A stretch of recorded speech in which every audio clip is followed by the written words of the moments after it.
Hola, bueno, sigamos haciendo esos problemas de pensamiento matemático en esta sección de Alexi y vamos a hacer en esta ocasión los ejercicios 21, 22, 23, 24 y 25.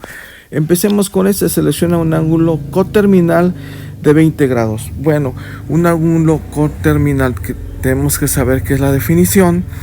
Y bueno, puede ser también un ángulo equivalente. Lo que vemos aquí es que un círculo da 360 grados. Y si yo lo aumento 20 grados, llegaría hasta 380 grados. Si ustedes sacan cualquier función trigonométrica de 380 grados, les va a dar lo mismo que si lo sacaran de 20 grados. Es decir, hagan el ejercicio y pongan seno de 20 grados o pongan seno de 20 grados o pongan seno de 380 grados y verán que es lo mismo, son iguales. Es decir que el ángulo coterminal en este cuatro opciones es el 380 grados. Ese es el inciso correcto. Vamos a seguir con el número 22.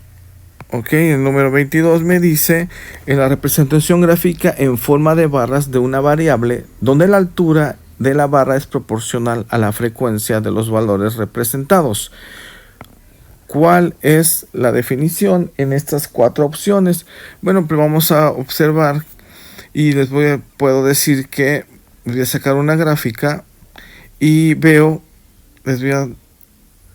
vamos a demostrar que, vamos a definir que es un histograma. Un histograma está basado en un muestreo donde hay una frecuencia, las veces que se repiten, y a esto se refiere, al histograma. Y esta es la definición del histograma, En estadística, histograma es una representación gráfica de una variable en forma de barras donde la superficie de cada barra es proporcional a la frecuencia de los valores representados. Ok, entonces aquí lo que vemos aquí representado es la altura de cada barra es la frecuencia. Esto definitivamente se refiere a un histograma. Sigamos con el número 23, jóvenes, y dice así: si un ángulo está en el tercer cuadrante, todas las funciones trigonométricas son negativas. Una opción, todas las funciones trigonométricas son positivas. Otra opción, seno y coseno son negativos, o la secante es positivo y la tangente negativa. Esto es muy fácil, no se confundan, vamos a explicar, es muy rápidamente. Ponemos en esta ocasión los cuatro cuadrantes. Este es el primer cuadrante, el segundo, el tercero y el cuarto cuadrante. Como nos están preguntando en el tercer cuadrante, pongo un ángulo en el tercer cuadrante y defino como ese ángulo como X, esta X. Y vamos a definir que si yo pongo un ojo aquí y miro, el cateto opuesto sería el que esté enfrente, es decir, lo pongo aquí, el cateto opuesto. Y el cateto adyacente, pues el que está a un lado. Y de esta manera sería la hipotenusa, ¿verdad? Este es el triángulo que estoy formando con este ángulo. Vemos que porque el lado de las X de este lado izquierdo, el cateto sería entonces negativo.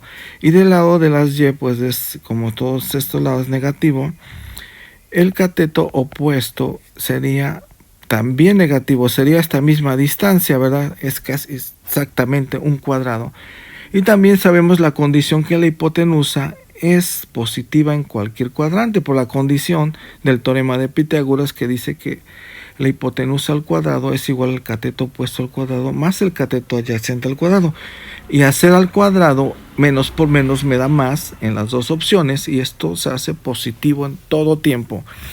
Observemos que ya sacando estas funciones trigonométricas, vemos que el seno es el cateto opuesto entre la hipotenusa y la cosecante es inversamente proporcional, es decir, la cosecante de X es la hipotenusa entre el cateto opuesto. Lo mismo pasa con el coseno, es el cateto adyacente entre la hipotenusa y la cosecante es la hipotenusa entre el cateto adyacente, y lo mismo pasa con la tangente. La tangente es el cateto opuesto entre el cateto adyacente y la cotangente es el cateto adyacente entre el cateto opuesto. Con este orden de ideas podemos identificar quién es positivo y qué es negativo. Empecemos con el seno. Vean, el seno es el cateto opuesto entre la hipotenusa. Sabemos que el cateto opuesto era esto y es negativo, entonces es negativo, y la hipotenusa siempre es positiva, de tal manera que menos entre más me da menos. El seno es negativo en ese cuadrante, y lo mismo pasa con la cosecante, porque son proporcionales. Aquí sería menos entre más y aquí sería más entre menos. Bueno, entonces la cosecante también sería negativa. Vamos con la función coseno.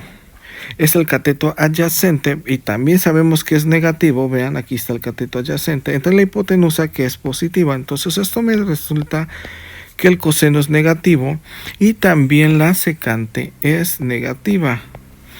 Y pasemos con la tangente. La tangente es el cateto opuesto, que es negativo, y el cateto adyacente, que es negativo. Menos entre menos me da más. La tangente es negativa y por supuesto la cotangente es negativa. Entonces vemos que la expresión que hace verdadero esto es el seno y coseno. El inciso C, el seno y coseno son negativos, lo demás es erróneo. Bueno, espero que les haya servido. Vamos a pasar al 24. El 24 me dice, es la pendiente de una recta que tiene una inclinación de 45 grados. Ok, jóvenes, quiero explicarles que la pendiente es igual a la tangente. Y acuérdense que la tangente es igual al cateto opuesto entre el cateto adyacente. Para que sea 45 tendría que ser 1. La tangente de 1 es 45. Y para que salga 1 tendría que ser este 1, el cateto opuesto. Perdón, aquí si yo pongo, como les he explicado, si pongo el cateto opuesto sería este 1, que es este 1 que está acá, nada más lo traslado, y el cateto adyacente sería 1. Entonces 1 entre 1 es igual a 1. Entonces la tangente de 45 grados, quiero explicarles que 45 grados representa un cuadrado perfecto, y para que esto debe de medir lo mismo que esto, para que sea el cateto opuesto. ¿Y por qué escogí 1? Bueno, tienen ustedes razón si tienen esa duda, porque pudo haber sido 2 y 2, o pudo haber sido, 3 y 3. Y en definitivamente la tangente de cualquier número de 3 y 3, o de 4 entre 4, o de 5 entre 5, todo sería 1. Lo importante es que tienen que ser lo mismo el cateto opuesto aquí y el cateto adyacente tienen que ser lo mismo. Yo en este caso puse que sea 1 para simplificarme, pero puede ser lo mismo. Con esto quiero decirles que es la pendiente de una recta que tiene un ángulo de 45 grados, y como la pendiente es igual a la tangente, pues en definitivamente es 1 el resultado. Pero que lo hayan entendido, casi es de memoria. Tangente de 45 grados es 1 y la tangente es igual a la pendiente. Entonces ese es el resultado. Pasemos con el último. Calcula la longitud en metros del lado L de la siguiente de la figura que se presenta. Ok, aquí nos dan una serie de datos trigonométricos, lo que es el ángulo, el seno, el coseno y la tangente, porque ustedes no pueden sacar una calculadora científica, sino una calculadora sencilla. Ok, y esto ya lo hemos visto, lo hacemos con la ley de los senos y decimos que L, o sea, esta L entre el seno que está enfrente, aquí está, entre el seno de 110, es igual a 50, que es el dato que tenemos, entre el seno que está enfrente, y el que está enfrente es 40. Bueno, aquí lo que hago nada más sustituir el seno de 110, que aquí me lo están dando, .93 97 es igual a 50 entre el seno de 40. Y el seno de 40 aquí lo busco y es 0.6428. Lo que hago aquí es despejar, es decir, pasa esto acá, que va a multiplicar a todo esto. Es decir, como está aquí, que va a multiplicar esto. Y si ustedes hacen esa operación, exactamente la calculadora da 73.094. Hay que ser perspicaces, jóvenes, y ver que la única 93.094 es casi 93.10. Aquí lo estamos redondeando y la respuesta correcta es esta, jóvenes. Espero que les haya servido. Vamos en la siguiente última sección. Vamos a resolver hasta el número 31. Nos vemos.